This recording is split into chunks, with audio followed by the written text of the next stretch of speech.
What does it mean for Khabib? What does he do now? I mean, do you think that, this kind of kills his chances to fight Conor? Because he was the dude, in my opinion, that had the style to beat him.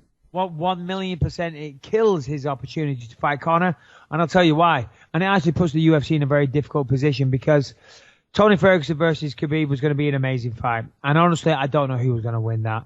It's one of those fights I don't know. With the wrestling of Khabib, you kind of got to lean to him. But props to Eddie Bravo. Tony was working closely with Eddie, and I could have seen a submission from Tony. So I honestly don't know who would have won that. But I will tell you this: there's no way. I mean, obviously it hurts the UFC short term because the fight never happened, and that had to have affected pay-per-view sales, unfortunately.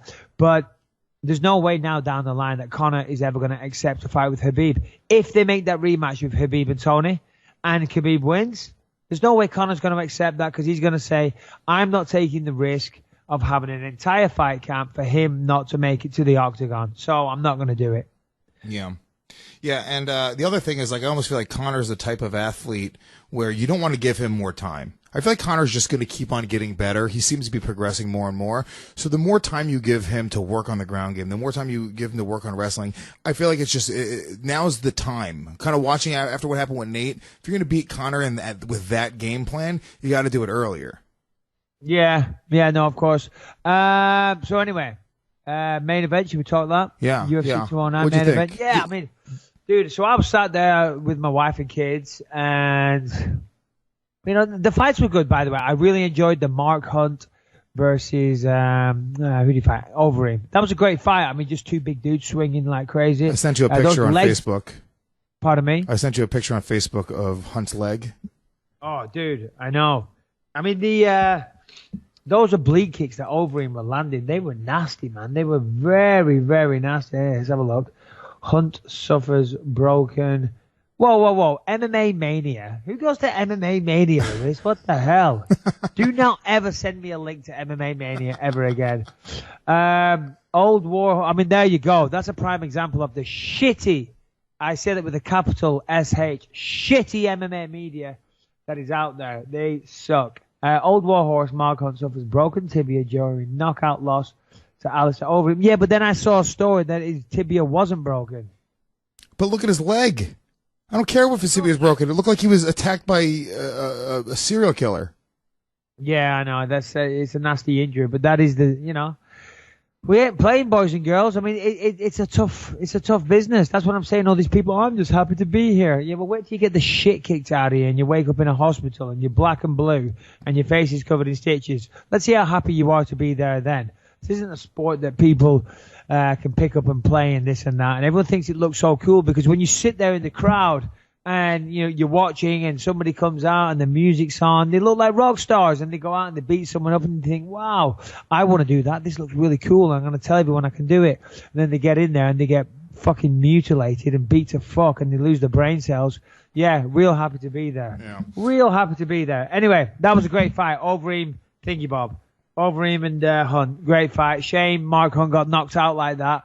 It was vicious, man. I heard the sound of that knee to the dome. Jeez, and he fell pretty hard. So get well, Mark Hunt. Now, main event. Well, sorry, the co-main event, by the way. Lando Venata and David Tamer. What a great fight that was. That was unbelievable. Excellent display of kickboxing on both sides. Tamer deserved the decision, and good for him. But yeah, that was a great fight. But yeah, the main event. Oh, dude. Well, you start, Lewis. Main event. Well, here's the thing, right? What am I supposed to say? Rogan got in there and he's like, I don't know why the fans are booing. And I'm not one of these guys that would ever boo. Like, I respect the fact that two guys are going to get in there, fight for 25 minutes. I'm a huge fan. I'm a fan of both of those guys, actually. So I would never boo them. But call a spade a spade. It wasn't a super, aesthetically appealing fight. It lacked a lot of action. The first two rounds were particularly lackluster. And I know, dude, you're in there against these super high-level, fast-twitch muscle, athletes that can knock your head off at any moment. You got to take your time. But I kind of understand to the casual UFC fan that's, used to people getting knocked the fuck out, why this is something that's like, okay, come on, I'm not a kickboxing coach. I'm not watching it like a chess match. So I know why Rogan as a martial artist loved it.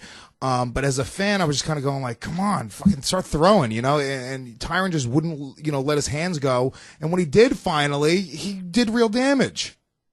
Yeah, well, no, exactly. I'm kind of feel the same way as you. I mean, I don't want to criticize either of these guys. I mean, I respect both of them. Wonderboy's an incredible fighter, and so is Tyron. And it was one of those fights. It was so closely contested, and they had so much respect for each other that neither pulled the trigger. And I'll tell you why the reason that was. It's because the last fight that they had was against each other, and it was a draw. Now, if that rematch didn't happen straight away, they both went away and knocked out a couple of people or were successful in whichever way, shape, or form, then that fight could have been a bit different. But the last time they stepped in an octagon was against each other, and it went to a draw, and that was the last memories they have of fighting. And it was so close, the first one, that neither wanted to pull the trigger. Now, I understand why the fight happened like that. And as you said, call a spade a spade. Was it the most exciting fight? No, it wasn't. It was a little disappointing. The crowd were booing like crazy, as you said. I'd never boo. I wasn't booing, but I was actively, hoping for more action. I wish there could have been more action. Tyron landed a good shot and dropped him in the third round. And it almost looked like he could have finished, sorry, not the third round, the fifth round. And it looked like it could have finished him as well. So that was the biggest moment in the fight. But yeah, it was disappointing. I mean, Tyron said afterwards, yeah, well, Dana White should try getting in there and fighting Wonderboy. And then I saw somebody wrote, that's bad advice. That's like saying you don't have to take heroin to know heroin's bad for you, meaning we're allowed an opinion. And I agree. We are allowed an opinion, and it wasn't the best fight. And fights can be strategic, and fights can be tactical, and fights can be boring. That fight was a bit on the boring side, but I understand why. It's not that these guys suck as fighters. That's not the deal here. They're both incredibly, amazingly talented fighters, but the respect they had for one another, they both knew that one wrong move could signify the end of the fight or put them in a terrible position where they would lose the fight. And therefore, they were just so tentative. Yeah. And look, it ended up being, it wasn't, by any means, it wasn't a boring fight. It just wasn't what you expected considering how good their last fight was. You know what's funny? I ended up scoring it, and maybe it was just because I'm a fan of the drama and the story. I scored it a draw. Thinking back, it was at a 10-8 round. Compare with the way that MMA scoring works, nobody would have ever given Tyron a 10-8 for knocking down Wonderboy at the end of that round. But my theory on scoring is we have 4 other rounds to compute what a 10-9 is. Okay, if the first round was a 10-9 and it was super close, it was that close, razor close, then if somebody gets knocked down, dropped twice in the 5th round, doesn't that mean it's that much more valuable and that much more dominant of a round? If every round was kind of back and forth and there was a lot of action, I would say, yeah, of course. But I don't know. I kind of have that theory, and I think that's a major problem with scoring is that they don't make enough differentiations between, a 10-9 and a 10-8. Yeah. But if they would have scored it a draw, I wouldn't have had a problem with it. They would have scored it. It was so close across the board. They could have scored it either way, and I wouldn't have had a problem with it. But Tyron, who's been going on a tirade, see what I did there?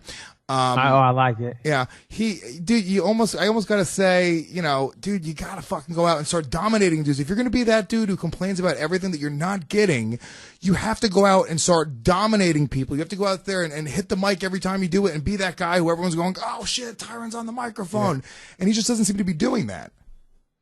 No, he doesn't. But you're right. I almost thought that the fight was going to be scored a draw because the first referee said whatever it was, for Tyron. Then it said the second judge scores it a draw, and then I thought, wow, well if the third judge gives it to Wonderboy, then we've got another draw on our hands, which would have been hilarious at best. That would have just been so typical. And I guess the fight was a draw because Tyron, it was 3 rounds to Wonderboy. Tyron won one round, the one where he got the takedown. And then in the 5th, if you give that round a 10-8 to Tyron, then I guess that makes it a draw. Going back to what you just said, I just don't think this is going to help him because, I mean, he is a guy that has a chip on his shoulder that seems to think, he's throwing, he's saying remarks like there's racism in MMA and things like that, and the fans don't get behind him, unfortunately for him. And it isn't anything that he's really doing. As I say, I understand why that fight was a little lackluster, because it was very strategic. The technique and the ability of both of those guys means you have to respect one another. It's as simple as that. But now, it's just going to make him even less of a fan favorite, if you will. So yeah, it kind of sucks for him because he's in a real difficult position, very difficult position. Yeah. Look, Tyron's great, very exciting. We're gonna wrap up here in just a second. But obviously, in other news, really quick from 209, your boy Rashad lost. Yeah. Not a great performance. I think Rashad looks good at 185. You know better than me. Yeah, You no, fought it's a him shame before. because listen, I love Rashad. Rashad is a great guy. Rashad is one of the nicest people in this sport, in my opinion. Thoughts on the fight? So he's fighting Daniel Kelly. I would assume that was a fight he was supposed to win. He should have won. But I'll tell you, Daniel Kelly looked good. I mean, he doesn't look good from the outside, but if you watch him closely, he's very effective at what he does. Obviously, he's got that judo background, Olympic-level judo, so he's hard to take down because he's going to have a very, very good core, a very good base. So that nullifies some of Rashad's wrestling. And he's very thick, so he looks like he'd be very strong. His striking, again, doesn't look very good, but he's surprisingly effective. So the problem for Rashad is that it was a fight that he was supposed to win. And because he lost, it makes now we're going to see talk of Rashad should retire. Rashad should retire. Got to remember, Daniel Kelly is 5-1 inside the UFC. In fact, now he's 6-1, so he's doing something right. And does it mean that all those 6 people should retire? Because that's what they're saying about Rashad. Well, I'm seeing things online that Rashad should retire. I don't think he should. I think he looked good in that fight. I think I've seen him look better, but I don't think he didn't look his best, but he didn't look terrible. He looked decent. That was one of the better fights of the night. I thought he looked a little too small. I thought he looked a little too slim. I think maybe him going down to 185, he's doing what I initially did. When I first went down to 185, I pretty much dieted all the way down to 185. It was only after a year or two or several fights that I started cutting weight the night before from 200 pounds. So maybe he looked a little light. I don't know. Maybe I'm wrong. But listen, looking at that fight, I think Rashad still has a lot of gas left in the tank. He's still got the will to win. And Daniel Kelly is a tough son of a bitch.